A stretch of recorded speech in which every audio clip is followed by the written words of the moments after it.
Bonjour, on va entamer donc la première Mishnah que nous allons faire de ce 5e chapitre, et c'est la Mishnah 5. La Mishnah 5 qui parle des 10 miracles qui avaient lieu quotidiennement au Beth HaMikdash. Comme on l'avait expliqué hier dans l'introduction, donc on a des séries de 10, des séries de 7 et des séries de 4. On avait dit qu'on allait choisir un de chaque. Donc on a choisi la Mishnah 5 qui parle des miracles qui avaient lieu dans le Beth HaMikdash. Il y a 10 miracles qui ont été réalisés par Hachem, bien sûr, en faveur de nos ancêtres, de nos pères, dans le temple, dans le Beth HaMikdash. Le premier, Lohipi laïcha mereach besar hakodesh, aucune femme n'a avorté à cause de l'odeur de la chair grillée des sacrifices. Velo isriach besar hakodesh, la chair d'aucun sacrifice n'a jamais pourri, senti mauvais. Velo nirazevu bebet amid bahaim, aucune mouche n'a jamais été vue dans les abattoirs, en imaginant les quantités de sang et de chair qu'il y avait. Velo erakel ilechoen gadol biyom kippurim, aucune perte séminale n'a affecté le grand prêtre le jour de Kippour, ce qui l'aurait invalidé pour le service, la avodat de ce jour-là. Velo chibu geshamim esh shel atze hama'aracha, les pluies n'ont jamais éteint le feu qui se trouvait dans le bûcher de l'autel, qui devait toujours être allumé. Velo natzcha haruach et amud he'ashan, et le vent n'est jamais parvenu à détourner la colonne de feu qui allait toujours de manière verticale, n'a jamais dévié.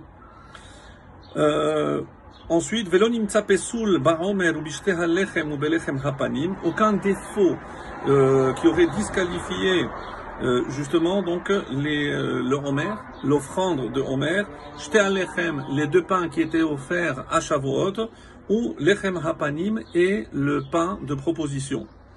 Ensuite, omedim tsefufim ou mishtachavim revachim, donc on se tenait debout serré, tsefufim ou mishtachavim revachim, et lorsqu'on se prosternait, c'est avec largesse, avec aisance. Velo hizik nahash ve'achrav birushalayim me'olam, et jamais un serpent ou un scorpion n'a jamais causé le moindre dommage à Jérusalem, évidemment à ses habitants. Et enfin, Velo amar adam lachavero tsar li hamakom she'alin birushalayim, jamais un homme n'a dit à son prochain, l'endroit est trop étroit pour que je puisse passer la nuit à Yerushalayim. Il s'agit de tous ces juifs qui venaient pour pèleriner pendant les 3 fêtes. Alors, on remarquera ici qu'il y a évidemment un point commun à tous ces miracles. Pourquoi d'abord certains de nos commentateurs demandent pourquoi on dit que ça a été réalisé en faveur de nos ancêtres, à tel point que dans certaines versions il n'y a pas le mot là à voter nous. Et il y a également une deuxième question, c'est que lorsqu'on regarde, c'est vrai que les premiers miracles concernent le temple, mais les deux derniers notamment, et concernent plutôt Jérusalem. Donc on n'a jamais vu que quelqu'un était à l'étroit dans toute la ville, ou qu'un serpent ou un scorpion n'a jamais fait de mal à un habitant. Donc c'est toute la ville, c'est plus tellement le temple. Alors, pour répondre à ces deux questions, il faut comprendre que le dénominateur commun à tous ces miracles, c'est que c'était la Shekhinah. C'est la preuve que la présence divine résidait dans le Beth HaMikdash. Et que si dans le Beth HaMikdash, tout se faisait en accord avec ce que Hachem avait demandé au peuple d'Israël, alors ce miracle était visible. La preuve étant que, à la fin de Masechet Sota, on nous explique que, avant même la destruction du temple, les 10 miracles avaient cessé d'exister. Pourquoi? On voit bien que la Shekhinah ne dépend pas du lieu, mais dépend de l'attitude morale des habitants de Jérusalem. Et c'est pour ça le lien qu'il faut faire évidemment entre les miracles qu'il y avait à l'intérieur du temple et les miracles qu'il y avait à l'extérieur. Parce que les deux sont liés. Et c'est ça ce qui est important. Parce que si on lit nous cette Mishnah aujourd'hui, on se demande, qu'est-ce que ça peut nous faire aujourd'hui que nos pères avaient eu des miracles? On a vu aussi qu'il y avait des miracles à la sortie d'Égypte, mais en quoi ça nous concerne?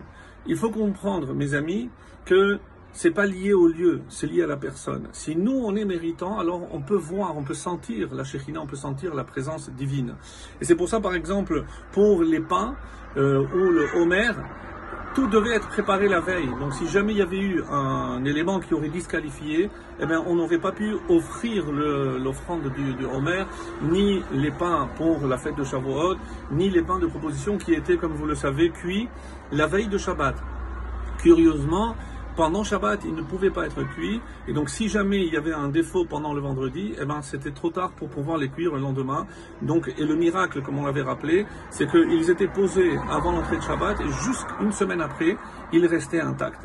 Alors, on doit retenir, mes amis, de cette Mishnah, que, comme le disent nos Chachamim, comment se fait-il qu'on commence à l'intérieur du temple et on s'étend après à la ville de Yerushalayim?